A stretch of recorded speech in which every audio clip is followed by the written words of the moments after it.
Tadou, merci de nous accorder un petit peu de temps. On est à l'approche du Final Four. Quand cette vidéo sera diffusée, on y sera. On sera à Budapest. Ce sera le grand moment, juste avant les matchs décisifs. Tout d'abord, comment est-ce que tu te sens à l'approche de cette grande échéance dans ta carrière? Je me sens bien. Je suis toute excitée à l'idée de me dire que le Final Four approche. Il approche à grands pas. C'est quelque chose qui était tellement loin au début de la saison, quand on se disait, vu ce qu'on a vécu l'année dernière, cette année, on veut que faire mieux. Et je me dis là, en fait, c'est juste là. La saison est passée tellement vite, elle est passée à une vitesse où on n'a pas vu le temps passer en fait. Les matchs ont défilé, on a enchaîné entre le championnat, la coupe et la Ligue des Champions. Et finalement, on en est là sur la vraie dernière ligne droite, ou je dirais sur la fin de la dernière ligne droite. Donc voilà, c'est très excitant et j'ai vraiment hâte de vivre ce moment. Le Final Four, le MVM Dome, tu y es déjà allé, mais malheureusement pas dans les meilleures conditions, puisqu'en 2022 tu étais blessé, donc tu n'as pas pu aider les coéquipiers à ce moment-là. Cette fois-ci, c'est un petit peu une revanche de pouvoir y aller et avec l'envie peut-être de faire le meilleur résultat possible. Bien sûr, c'est un objectif que je me suis fixé en interne, moi et moi-même. Il faut se fixer des objectifs entre soi-même et soi-même. Quand je me suis blessée, c'est vrai que même là, j'ai encore l'émotion quand je repense à mon arrivée au MVM Dome, où je vois les filles s'échauffer dans une salle de minimum 10 000 personnes, avec 20 000 même. 20 000, Ouais. avec une grande allée toute jaune, des supporters messins qui ont fait un bruit monstre, vraiment monstre, où je me dis, c'est magnifique. Et il y a Emma à ce moment-là à côté de moi, je lui dis, mais c'est magnifique là ce qui se passe. Nous, on le vit de l'extérieur, mais même de l'extérieur, c'était vraiment magnifique. Et quand je me suis blessée, je me suis dit, en fait, ton objectif, c'était t'amener dans les années à partir de Metz, il faut que tu repartes en fait. Tu referas peut-être un Final Four avec un autre club, etc. Mais il faut que tu le vives avec Metz Handball en fait. Parce que la ferveur et tout l'engouement que ça génère au club de Metz Handball, c'est vraiment incroyable. On arrive à faire déplacer pour 15 heures de route presque 500, 600 supporters pour 2 jours. C'est un coût, il faut payer des places, il faut payer un hébergement. Donc voilà, les gens arrivent avec toute leur bienveillance et leur envie de nous soutenir. Et ça, c'est beau, vraiment. C'est ce qui m'a un peu touchée lors du dernier Final Four que j'ai raté. Justement, on peut en parler un peu plus de cette ferveur autour de Metz Handball. J'ai l'impression qu'elle est grandissante ces dernières années. Désormais, à chaque match à l'extérieur, on retrouve soit un drapeau de Metz Handball, soit des gens en jaune, soit même un groupe de supporters qui vous encouragent et qui chantent pendant toute la rencontre. Parfois, on les voit dans un coin dans la télé, etc. C'est fou de se dire qu'il y a des gens qui arrivent à vous suivre partout en Europe. Déjà en France, c'est déjà assez fou parce que c'est compliqué certains déplacements, mais en Europe, c'est très fort aussi. Ces supporters-là, ils donnent tout finalement. Bien sûr, ils donnent tout à des joueuses qui essayent de tout leur donner aussi. Je pense que la vie, c'est pas que ça, mais c'est aussi une grande partie, c'est aussi en grande partie, je te donne, je reçois, donc je te donne. C'est un échange continu. On essaye de donner le meilleur de nous-mêmes sur le terrain, on essaye de faire plaisir aux supporters qui viennent nous supporter. Et je pense qu'en contrepartie, en tout cas j'espère, que les supporters le ressentent. Et je me dis que s'ils ne le ressentaient pas, ils ne se seraient pas autant investis. C'est vrai que dans toutes les salles où on va en France, il y a soit le COP, il y a soit les supporters messins, il y a soit les gens qui viennent de Metz et que, comme par hasard, ils se retrouvent dans la même ville que nous. Du coup, ils viennent au match.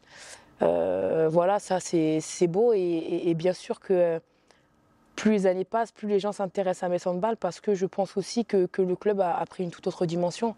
C'est vrai que Metz Handball existe depuis des années et font des résultats, mais des résultats comme ceux actuellement. Je ne sais pas si dans les années passées, ça a été fait. Donc voilà, le club continue à grandir. Hein. Le club de Metz Handball continue à grandir malgré les arrivées, les départs, qui peuvent être plus ou moins impactants pour le collectif. Donc voilà, ça je pense aussi que ça prouve aussi la stabilité de ce club-là. Ça prouve que malgré des grandes stars qui partent, malgré des joueuses qui n'arrivent pas avec un vrai statut de joueuse internationale, Ouais. bah, elles arrivent quand même avec l'or. Et qu'on arrive quand même à compenser les gros départs de ces, entre guillemets, de ces stars. Donc c'est vraiment... ce club est beau. Franchement, c'est pas juste pour dire des belles choses de Metz Handball, mais vraiment c'est un club qui tient la route, c'est un club qui a des valeurs, c'est un club qui sait où il va, c'est un club qui sait qui il recrute. Parce qu'il y a des valeurs ici, il faut les respecter. Et n'importe qui ne viendrait pas ici pour bafouer quelles que soient les valeurs du club. On a un message sur la porte qui dit que à partir du moment où tu mets le pied dans ce vestiaire, c'est que tu t'engages à travailler, tu t'engages à te donner, tu t'engages à faire le maximum de toi-même. Et je pense que toutes les joueuses qui arrivent ici, en fait, c'est leur objectif, en fait, de pouvoir donner le maximum de ce qu'elles peuvent et de pouvoir continuer la continuité de ce club, en fait. Quand Metz Handball est venu toquer à ta porte quand tu étais encore à Nice, tu t'attendais à toutes ces émotions et à tout ce parcours que tu as vécu ces dernières années? Bien sûr, et je m'y attendais parce que de l'extérieur, ça se voit, ça se sent. On me contacte en octobre 2020, octobre 2020, et j'ai pas hésité une seconde. Parce que je savais que c'était un club où je voulais venir. Je voyais, déjà, pour parler sur l'aspect handball, j'avais des échos, je voyais comment les filles travaillaient, j'avais des échos des filles qui me disaient on travaille dur, on s'entraîne beaucoup, on doit être rigoureuse tous les jours, on doit donner tous les jours le meilleur de nous-mêmes. Et ce que j'entendais, ça me faisait écho parce que en fait, c'était ce que je recherchais et je pense que ça collait vraiment à mon image et à qui j'étais. Donc ouais, j'ai pas hésité une seconde quand le club de Metz Handball m'a contacté. Comme je l'ai dit, ça se sent de l'extérieur. Les valeurs que ce club te transmet, ça se voit, ça se sent. Et une fois que tu te reconnais dans tout ça, je pense que tu n'as qu'une envie, c'est de venir intégrer ce collectif et cette famille de Metz Handball. Pour revenir au Final Four, vous allez jouer en demi-finale contre Bietigheim, qui est peut-être un des outsiders de cette compétition et qui a fait un très très beau parcours en passant par les playoffs, etc. Comment est-ce que tu vois ce match? Comment est-ce que tu l'abordes? Malgré que ce soit peut-être une équipe outsider, je pense que c'est peut-être le match le plus dangereux. Déjà pourquoi? Parce que c'est le premier match et que là c'est couperé. Si tu perds, tu joues la petite finale. Et c'est aussi l'équipe qu'on n'a pas joué de l'année. Je veux dire, si on était tombé contre Esberg, on se serait peut-être dit oui, mais on les a gagnés 2 fois, donc on sait peut-être à quoi s'attendre. Là, à chaque fois qu'on a joué Bietigheim en pré-saison, on a perdu. On a réussi à les gagner en phase de championnat. Mais voilà, je pense que c'est la surprise de cette compétition. Et on a le bonheur de tomber contre cette surprise-là. Il va falloir jouer comme on a joué les matchs de poule, les matchs de huitième de finale. Voilà, il faut y aller en vrai sans pression, comme on a réussi à le faire depuis le début de la saison. On a eu peur de personne, on a travaillé fort contre les plus grosses équipes et les moins fortes. Concrètement, parce que quand on prépare les castes, même si elles viennent d'arriver en Ligue des Champions, on ne gagne pas une seule fois contre elles de toute la compétition jusqu'à temps qu'elles sortent. Donc voilà, il faut sous-estimer personne et je sais qu'on sous-estimera personne. On travaillera, on préparera le match aussi fort que ce qu'on a fait auparavant. La saison prochaine, tu porteras le maillot d'une autre équipe, le maillot de Győr en l'occurrence, pas n'importe laquelle des équipes. Est-ce que tu es prête pour tourner cette page de ta carrière? Prête, je sais pas, parce qu'en fait, je sais que je vais partir du club, mais c'est pas.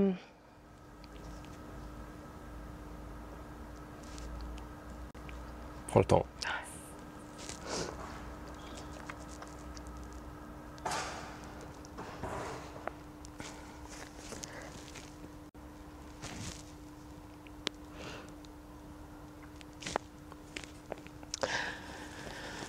je sais que je vais partir du club, mais je me suis refusée de penser à trop loin parce que ça me tient à cœur de bien finir avec mes handball. Ça me tient à cœur de partir de la plus belle des portes parce que je réalise à quel point ce club m'a fait progresser et a réussi à me faire atteindre un objectif fort que je me suis posé dans ma carrière, celui de l'équipe de France. Et je pense que sans mes handball, ça aurait été très très très compliqué de pouvoir atteindre cet objectif-là. Ça a été un objectif de vie, ça a été un objectif professionnel, personnel et très profond d'intégrer cette équipe de France et de pouvoir prétendre à jouer ces JO. Aujourd'hui, j'ai la chance d'être sur la liste de prépa des JO et je pense qu'au-delà du travail que j'ai fait, au-delà de tout ce que moi j'ai pu mettre en place pour pouvoir atteindre mes objectifs, je pense que mes handball a été vraiment le moteur dans tout ça. Donc penser à plus tard, quand je porterai plus le maillot de Metz, je ne l'ai pas fait.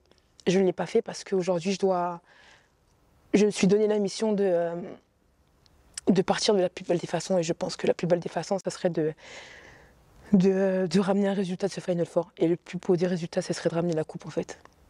On ne le dit pas, on ne veut pas le dire parce que on ne veut pas paraître plus beau qu'on ne l'est, mais à un moment donné, il faut se dire les choses. Et je pense que c'est peut-être la saison de Metz Handball, comme tout le monde le dit en interne, et qu'il faut l'assumer aussi. Moi, je l'assume et peu importe les conséquences, je donnerai le meilleur de moi-même pour aller au bout.